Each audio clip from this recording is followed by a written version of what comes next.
Uite, și în capăt este braseria, unde vezi poarta asta. E exact aici.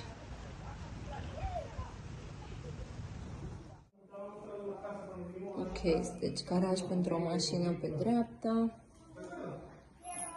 cu o cramă jos și un spațiu tehnic. Scările pentru etajul de living.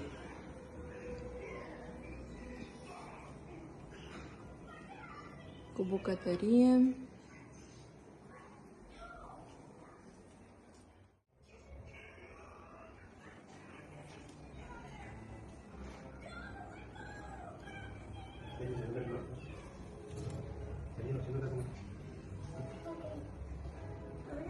It's your furniture? Yeah. Very nice. Thank you. Hello. Ah, another one. Office? Yeah, that's. You got the. Okay. Etajul 1.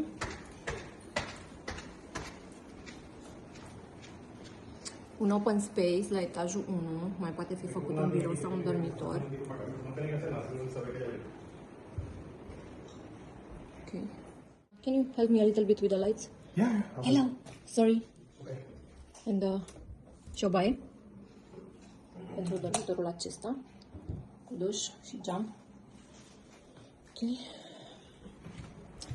O baie comună pentru alte 2 dormitoare.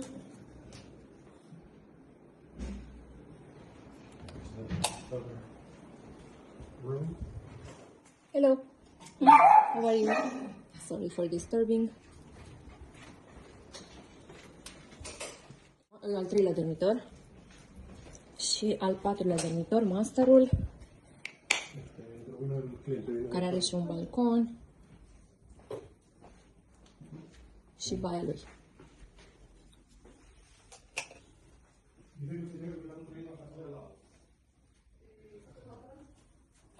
Deci 4 dormitoare, 3 băi pe etajul 1, birou de la parter și mansarda. Așa e scara la toate casele.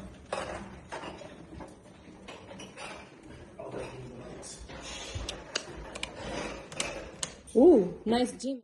Un open space aici cu storage. There's a lot of storage here. Yeah. Ok, storage. This one's for big storage as well. Sauna. Încă un dormitor.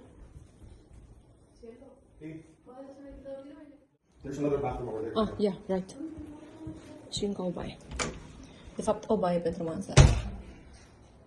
Okay. Și ăsta e gol peste etajul 1. Uite și view de sus. Și asta e cealaltă intrare în cealaltă casă lipită. Cam asta.